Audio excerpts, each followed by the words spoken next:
SOHAMS, synergy of hand, mind, and soul. Friends, I've been sharing with you my soulmates, which are so giving, so beautiful, so enriching and empowering. And so far, I've introduced all the 11 soulmates in one go, and then one by one, I'm sharing with you these soulmates, what really they mean to me. And so far, I've shared with you my first soulmate, which is anchored with my heart, and that says, God to me is via goodness. Goodness to me, myself, goodness to others, and goodness to the environment where I operate in. For example, my family, my organization, and society at large. Then going to top of my head, which says, I'm always happy and blissful. And happiness is the biggest catalyst for growth. Moving on, I'm always a student of life, and life teaches me every single day. It's the biggest Ivy League, it's the biggest teacher. And then moving on to both my hands and shoulders, and that says, I'm always giving, and giving. Giving is the best elixir for enhancing one's proper self-image. And self-image is a great multiplier in life. And then in my last video, I shared with you my fifth soulmate, and that is, I've merged my ego in the truth, and I've conquered myself from inside and therefore outside. Friend, today is the day for my sixth soulmate.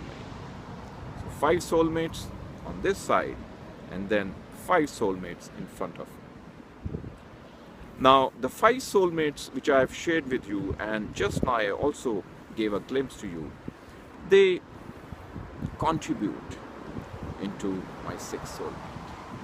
And they give a valid and they give a huge, humongous contribution in making the 6th soulmate very robust and giving. So, how do I say the 6th soulmate? Is like always, I would close my eyes and then I would say, SOHAMS.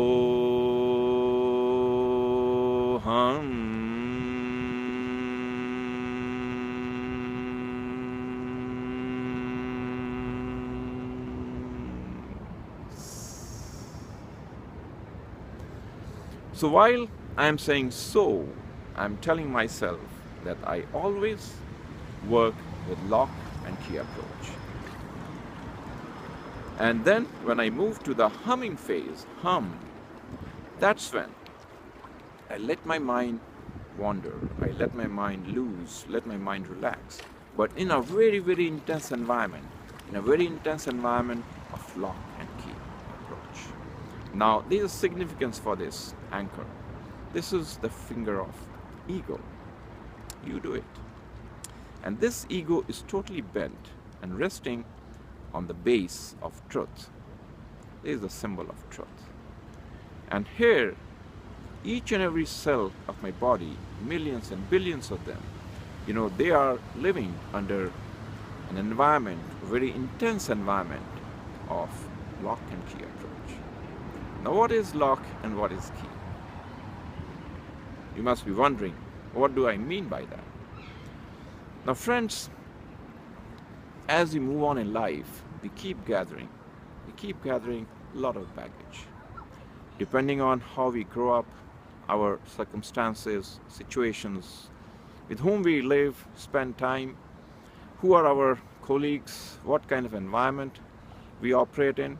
So we keep on adding attitudes, we keep on adding behaviors, we keep on adding mindset. And when we are here today, we have certain kind of good baggage and certain kind of bad baggage. Now, the interesting part is that we don't know what kind of baggage at times is there embedded in our subconscious mind. Now, this baggage is what I mean when I say lock. And different people have different kind of locks. And the beauty is that often we are ourselves not very aware what kind of locks are we carrying, what kind of baggage are we carrying, what kind of fears and anxieties are we carrying with ourselves? And close your eyes and think about it.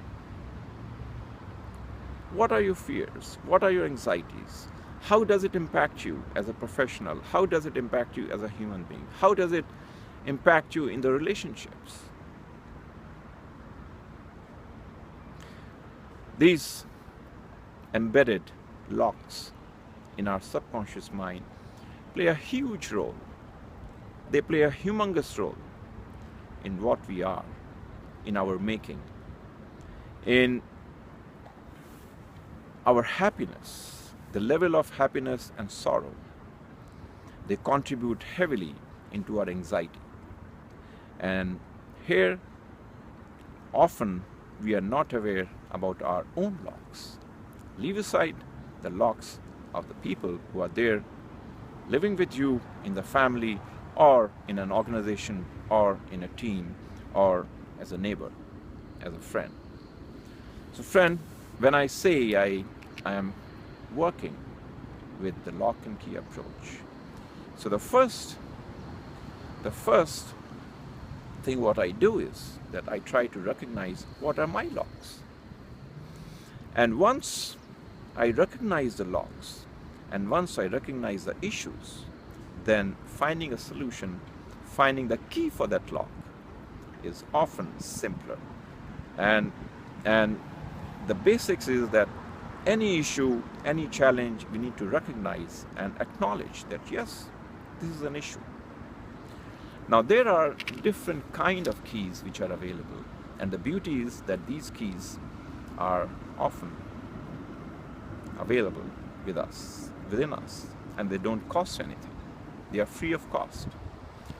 Now the keys like, let me say to you, the keys like goodness, the key of empathy, the key of happiness, the key of learning from situation and proacting accordingly, the key of giving, the key of listening, the key of bending the ego when needed, the key of anger. Now friends, often we say anger is bad. Yes, anger is bad when the anger consumes us. But if we are able to use the anger, it can be a very, very beautiful friend of ours. In fact, there are many, many stories where the people, instead of getting consumed by the anger, they use the anger. They use it as a key to move on in life, in situations.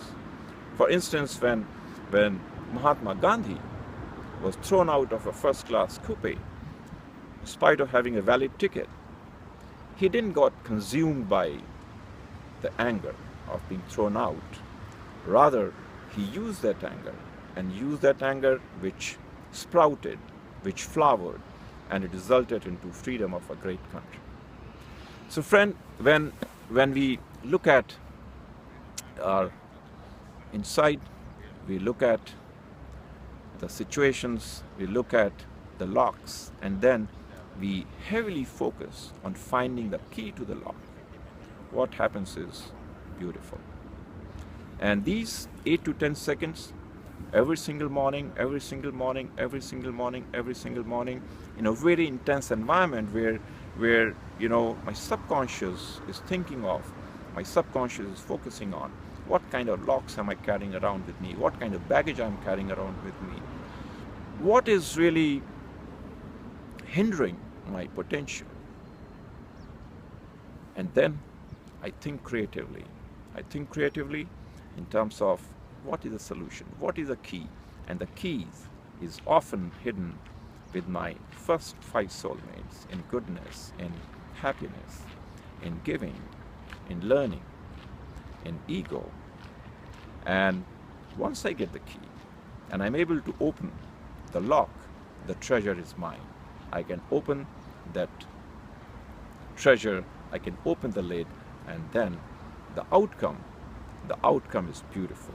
The outcome is happiness, the outcome is joy, the outcome is growth, the outcome is solid team, the outcome is solid organization, the outcome is a happy family, the outcome is, in so many dimensions I can talk about that.